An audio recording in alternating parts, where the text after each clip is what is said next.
मारा हरियाणा। राम राम, नमस्कार। मैं हूं आपके साथ नामिका धीमान। मारा हरियाणा देख रहे सभी दर्शकों का स्वागत है। गेहूं खरीद प्रक्रिया पर मुख्यमंत्री नायब सिंह सैनी की ओर से बड़ा बयान दिया गया है। एक एक दाना एमएसपी पर खरीदा जाएगा, सीएम सैनी ने कहा है। हमारे सभी मंत्री विधायक मंडियों में जा रहे हैं, दौरा कर रहे हैं, किसानों को कोई दिक्कत नहीं आने देंगे। हमारी सरकार किसानों के हित में काम कर रही है। हमारे सभी मंत्री विधायकों की ओर से मंडियों का दौरा किया जा रहा है। एक एक दाना एमएसपी पर खरीदा जाएगा। मुख्यमंत्री नायब सिंह सैनी की ओर से बड़ा बयान दिया गया।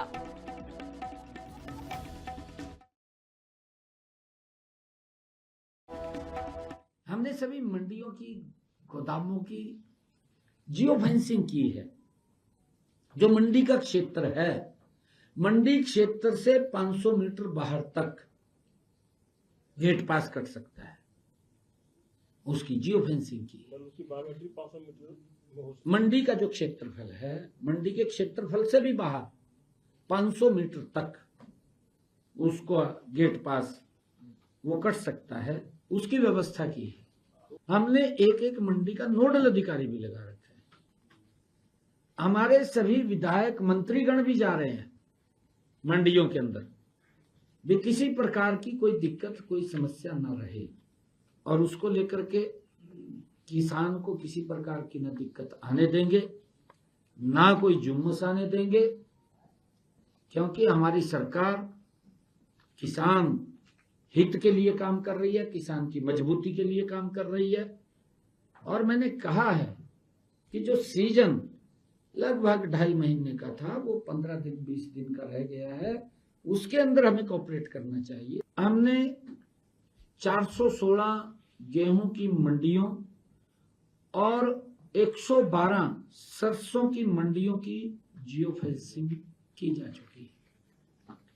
सरसों की फसल के अंदर लगातार मेरे किसान को एमएसपी से ज्यादा उनको भाव मिल रहा है। कांग्रेस प्रदेशाध्यक्ष राव नरेंद्र सिंह सोनीपत पहुंचे और इस दौरान उनकी ओर से अनाज मंडियों का दौरा किया गया। मंडी का जायजा लेकर किसानों की समस्याएं सुनी है। एमएसपी पर गेहूं खरीदना करने का आरोप लगाया गया है। अनाज मंडियों में व्यवस्था पूरी तरह चरमराई हुई है, यह बड़ा बयान दिया गया है राव नरेंद्र की ओर से। और फसल का उचित मूल्य दिलाने में सरकार विफल हो रही है, बड़ा बयान दिया गया। सरकार पर तंज कसे गए हैं। गेहूं की खरीद को लेकर मंडियों में लगातार दौरा किया जा रहा है और इस दौरान राव नरेंद्र सिंह ने किसानों से बातचीत की है, फीडबैक लिया है। किसानों को कोई समस्या तो नहीं आ रही और इसी संबंधी उन्होंने कहा कि किसानों का गेहूं एमएसपी पर फसलों को नहीं खरीदा जा रहा। मंडी का जायजा लेकर किसानों की समस्याएं सुनी गई और भारतीय जनता पार्टी पर तंज कसते हुए भी नजर आए हैं राव नरेंद्र सिंह। तो आज का आने का पर्पज यही है, किसान भाइयों से मिलने के लिए। मौसम की जो मार पड़ रही है और इस मार्ग से किसान का जो फसल है, गेहूं है, दूसरे जो फसलें आज आ रही है मंडी के अंदर, उसको सरकार एमएसपी पे खरीदने का नाटक कर रही है, बहानेबाजी कर रही है। कल आप आश्चर्य करोगे पत्रकार साथी सुन करके कि मंडी के अंदर जब हम गए और 5-5, 7-7 दिन से किसान वहाँ गेहूं की फसल लेकर के बैठे हुए थे, तो अधिकारी खरीदने वाला आया, उसने मशीन ली, मशीन में कहा इनका 13.5 नमी दिखा रहा है, और हमने जब आड़ती भाइयों से 2 मशीनें मंगवाई तो उसमें 9.5 आया। 12% तक छूट है सरकार की तरफ से। तो ये सब चीज़ें साबित करती है कि सरकार का रवैया ठीक नहीं है, किसान को परेशान करने वाला है, और हम इस बात को बर्दाश्त नहीं करेंगे। कांग्रेस पार्टी इसके लिए आंदोलन भी करेगी अगर जरूरत पड़ी तो, वरना हम सरकार को मजबूर करेंगे किसान का दाना दाना एमएसपी रेट के ऊपर खरीदा जाए। वहीं कांग्रेस विधायक जस्सी पेटवाड़ भी नारनौंद की मंडी में पहुंचे और जस्सी पेटवाड़ ने क्षेत्र की कई मंडियों का दौरा किया है। व्यवस्थाओं का जायजा लिया गया, किसानों की समस्याएं सुनी गई हैं। मंडियों का दौरा कर सरकार पर जमकर निशाने साधे हैं। अभी तक मंडियों में गेहूं की फसल की खरीद शुरू नहीं हो पाई। यह कहा गया कि किसानों को भारी परेशानियों का सामना करना पड़ रहा है। तो लगातार कांग्रेस की ओर से भारतीय जनता पार्टी पर सवाल खड़े किए जा रहे हैं। मंडियों में गेहूं खरीद को लेकर तंज कसे जा रहे हैं। जस्सी पेटवाड़ इस दौरान नारनौंद पहुंचे, जहां पर उनकी ओर से किसानों से बातचीत की गई और मंडियों में प्रबंधों का जायजा लिया गया और कहा गया कि भारतीय जनता पार्टी इस पूरे मामले में विफल रही है। किसानों को भारी समस्याओं का सामना करना पड़ रहा है। सरकार ने प्रदेश के किसानों से वायदा किया था कि भाई वो 1 तारीख से खरीद शुरू कर देंगे, लेकिन आज 8 तारीख हो गई है और जब हम आए हैं यहाँ पे सारे आड़ती इकट्ठा हैं, किसान इकट्ठा हैं, तब जाकर के एजेंसीज ने खरीद की आज भरोसा दिया है। यानी 8 दिन से कोई खरीद नहीं, जबकि सरकार कह रही है हमने तो 1 तारीख से खरीद शुरू कर दी है। सबसे पहले तो जो सरकार की के ऊपर सवालिया निशान, जो सरकार किसान के प्रति, जो मंडियों की व्यवस्थाओं के प्रति सरकार जो दम भरने का काम करती है, पहला तो यहीं आ जाता है। दूसरा, लगातार हम मीडिया के माध्यम से, आप लोगों के माध्यम से सुन रहे हैं कि भाई प्रदेश में बारदाने की बहुत बड़ी कमी है। तो अगर प्रदेश में बारदाने की कमी है, क्या बारदाने की वजह से ही खरीद शुरू नहीं हो पा रही? लेकिन आज एफेड और वेयर हाउस ने हम सबको भरोसा दिया है कि भी ना बारदाने की कमी है और आज खरीद शुरू कर दी जाएगी। ऊपर से मौसम खराब है, पिछले कई दिन से चाहे खेत में खड़ी फसल हो और चाहे मंडी में पड़ी फसल हो, दोनों ही जगह फसल का नुकसान होने लग रहा है। उसका नुकसान चाहे किसान को हो चाहे आड़ती को, सरकार को इसके बारे में भी ध्यान देना चाहिए। जींद उपायुक्त एक्शन मोड में नजर आ रहे हैं। निर्वाणा अनाज मंडी का औचक निरीक्षण किया गया है। डीसी इमरान रजा ने आड़तियों को सख्त निर्देश दे दिए हैं। किसानों की मेहनत भीगने नहीं देंगे, उपायुक्त की ओर से कहा गया।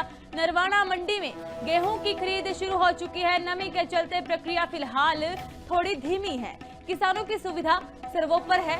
उपायुक्त की ओर से मंडियों में किसानों से बातचीत की गई है और कहा गया है कि किसानों को किसी भी प्रकार की कोई समस्या नहीं आएगी।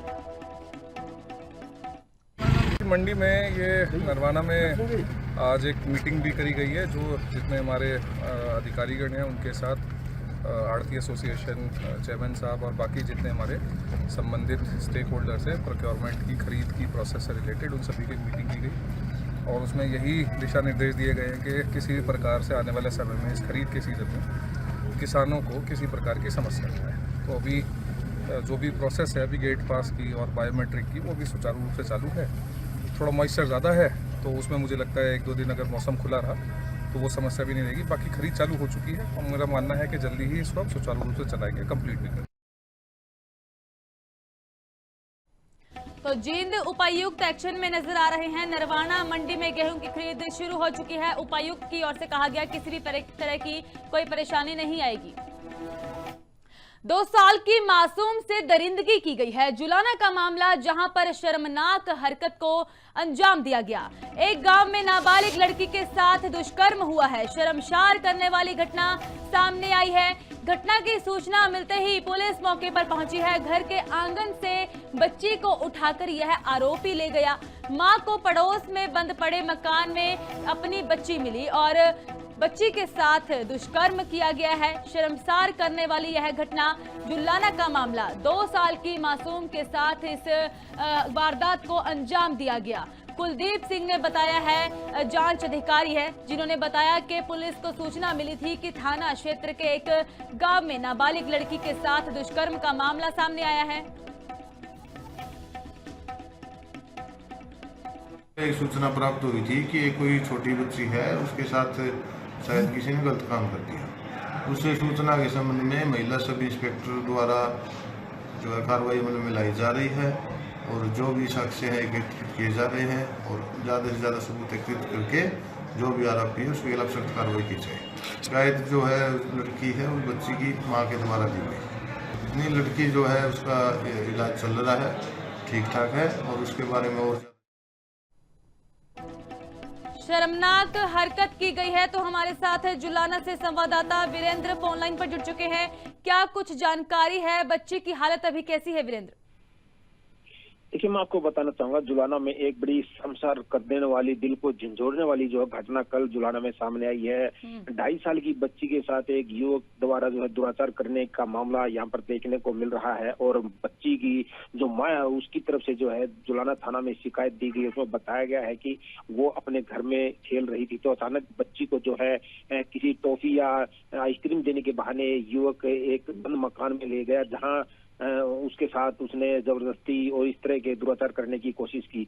और बताया जा रहा है कि जैसे ही लड़की की जो चीख निकली तो उसने आवाज सुनते ही उसकी मां भागी और बंद कमरे की तरफ गई, तो जाके देखा था युवक उसे धक्का मारकर बाहर निकला। अगर एक तरफ हम देखें तो मानवता को बड़ी शर्मसार करने वाली ये घटना जुलाना के एक गाँव से देखने को मिल रही है।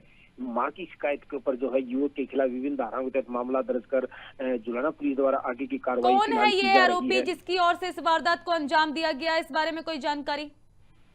जी, पुलिस द्वारा बताया जा रहा है कि जो उसके परिवार ने बताया वो गांव का ही एक युवक बताया जा रहा है। हालांकि युवक के फिलहाल गिरफ्त में नहीं आया, लेकिन पुलिस ने जो है उसकी धरपकड़ के लिए कार्रवाई तेज कर दी है। जी, कहाँ का रहने वाला है? गांव का ही बताया जा रहा है जैसे कि आपने बताया, और अब पुलिस की ओर से क्या कुछ जांच इस पूरे मामले में की जा रही है? आरोपी युवक गांव का ही एक पड़ोसी युवक बताया जा रहा है और थाना प्रभारी से जब हमारी बात हुई उन्होंने कहा है कि युवक को पकड़ने के लिए जो है पुलिस जगह जगह छापेमारी कर रही है और उनका कहना है कि आरोपी को जल्द हिरासत में ले लिया जाएगा। जी ठीक है वीरेंद्र, बहुत बहुत धन्यवाद जानकारी देने के लिए।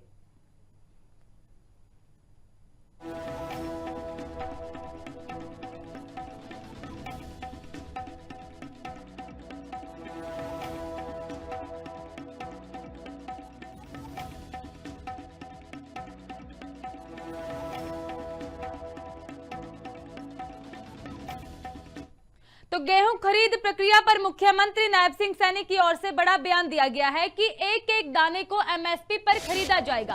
हमारे सभी मंत्री विधायक मंडियों में जा रहे हैं, दौरा कर रहे हैं, किसानों से बातचीत की जा रही है, किसानों को कोई दिक्कत नहीं आने दी जाएगी। तो मुख्यमंत्री नायब सिंह सैनी की ओर से बड़ा बयान दिया गया है। सीएम सैनी ने समाधान शिविरों का भी इस दौरान औचक निरीक्षण किया है। मुख्यमंत्री नायब सिंह सैनी की ओर से कई जिलों के शिकायतकर्ताओं से बातचीत की है, सभी लोगों की समस्याओं को जाना है। सीएम सैनी की ओर से औचक निरीक्षण किया गया। अधिकारियों को मुख्यमंत्री नायब सिंह सैनी ने साफ निर्देश दिए हैं। जहां सीएम सैनी की ओर से मंडियों को लेकर काफी बड़ा बयान दिया गया है कि मंडियों में किसानों को किसी भी तरह की समस्याएं नहीं आएंगी। वहीं मुख्यमंत्री नायब सिंह सैनी की ओर से और अधिकारियों के साथ बातचीत की गई है। समाधान शिविर में आए लोगों से मुख्यमंत्री नायब सिंह सैनी ने सीधा संवाद किया है। कहा कि समय रहते इन लोगों की समस्याओं का समाधान किया जाए। सीएम सैनी ने समाधान शिविरों के औचक निरीक्षण के दौरान बिना किसी पूर्व सूचना के वीसी के माध्यम से शिविरों की कार्रवाई देखी है। समाधान शिविर में आए लोगों से मुख्यमंत्री ने सीधा संवाद किया है।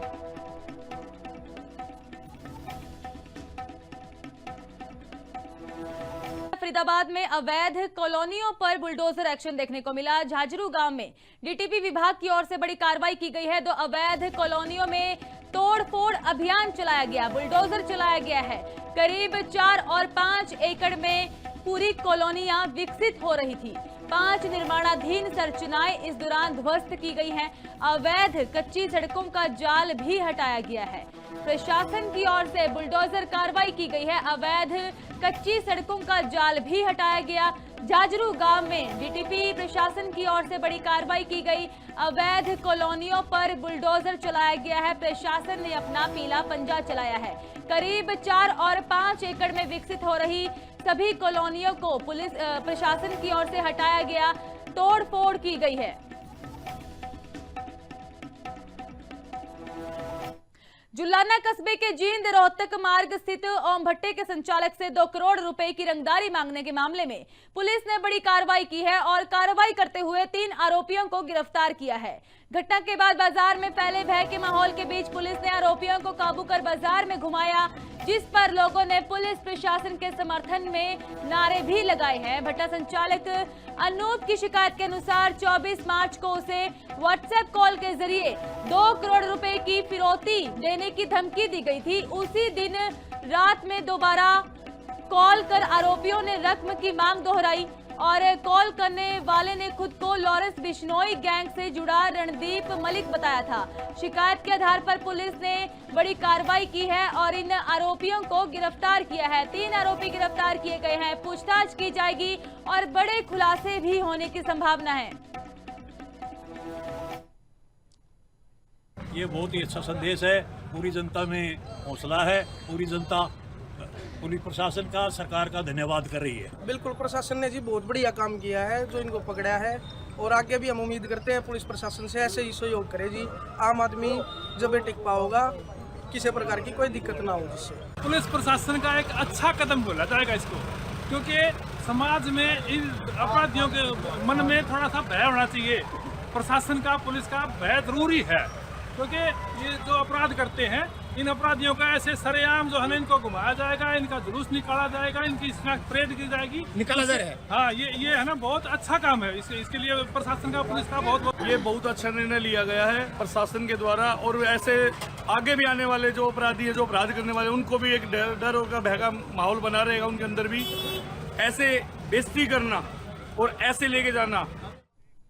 अंबाला में सड़कों पर नियम तोड़ने वाले निजी बस चालकों पर अब सख्ती बढ़ा दी गई है। आरटीए विभाग ने साफ कर दिया है कि जो बसें हरियाणा सरकार का टैक्स नहीं भर रही हैं या फिर क्षमता से अधिक सवारियां भरकर यात्रियों की जान जोखिम में डाल रही हैं, उन्हें बख्शा नहीं जाएगा। आरटीए अधिकारी सुशील कुमार के अनुसार मार्च महीने में नियमों का उल्लंघन करने वाली 24 बसों के चालान किए गए, जिनसे करीब 14 लाख रुपए का राजस्व सरकारी खजाने में जमा हुआ है। और उन्होंने बताया है कि विभाग ऐसी बसों पर लगातार नजर बनाए हुए है जो टैक्स चोरी करती हैं या फिर ओवरलोडिंग करती हैं। कुछ बस संचालक रात के समय या विशेष स्थानों पर अवैध रूप से बसें चलाने की कोशिश करते हैं, लेकिन अब उनके खिलाफ चालान के साथ साथ एफआईआर और पुलिस कस्टडी जैसी सख्त कार्रवाई भी की जाएगी।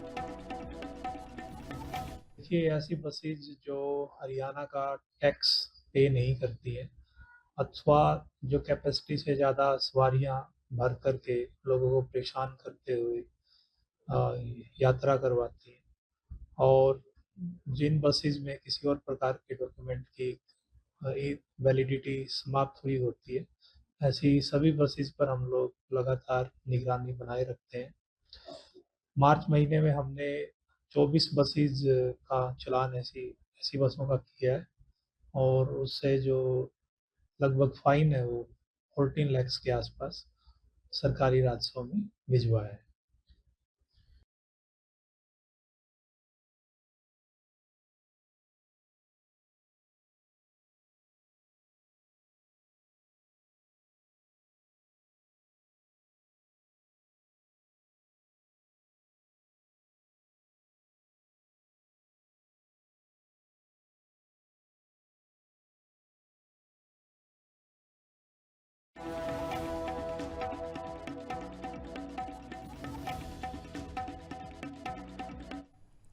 चंडीगढ़ में आयोजित सम्मान समारोह में मुख्यमंत्री नायब सिंह सैनी ने यूपीएससी में सफल हरियाणा के 77 युवाओं को सम्मानित किया है और उन्हें देश का भविष्य बताया। संत कबीर कुटीर में आयोजित कार्यक्रम को नई ऊर्जा और आत्मविश्वास का प्रतीक बताया गया। मुख्यमंत्री नायब सिंह सैनी ने मुख्यमंत्री युवा प्रतिभा प्रोत्साहन योजना की घोषणा की।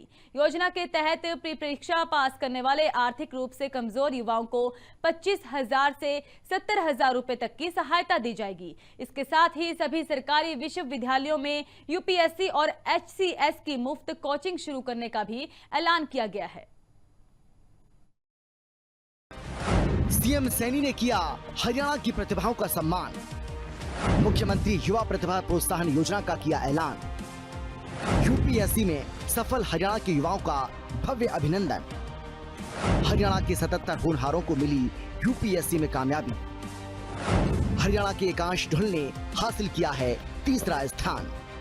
चंडीगढ़ में आयोजित सम्मान समारोह में मुख्यमंत्री नायब सिंह सैनी ने यूपीएससी परीक्षा में सफल हुए हरियाणा के युवाओं का अभिनंदन किया और उन्हें देश के भविष्य का निर्माता बताया।